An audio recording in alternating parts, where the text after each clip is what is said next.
अगर किसी को लगता है कि हमारा थानसा मजाक है, अगर किसी को लगता है कि हमारा डिमांड इमोशनल है, तो वो आदमी को पहले हिंदुस्तान का संविधान पढ़ना चाहिए। हिंदुस्तान का संविधान सबको अधिकार देता है कि वो अपना अधिकार के लिए डिमांड करे। हिंदुस्तान के संविधान में ग्रेटर त्रिपुरालैंड, गोरखालैंड, बोडोलैंड, कार्बी आंगलोंग जो भी जगह हो, वो हिंदुस्तान का संविधान में हर नागरिक को एक अधिकार दिया गया है।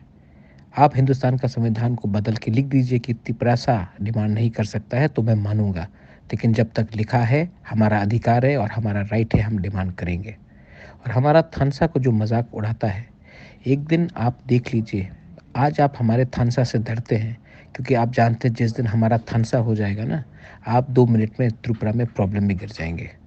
हम अपना अधिकार राइट्स जानते हैं और ये ग्रेटर त्रिपुरालैंड का फाइट चलते रहेगा। आपको अगर कांग्रेस में रहना है तो आप कीजिए जो आपको करना है। हम अपना स्टैंड, हमारा त्रिपुरा मोथा अलग से अपने बलबूते में लड़ेगा और आपको ज़ीरो करके छोड़ेगा। देख लो क्या होता है।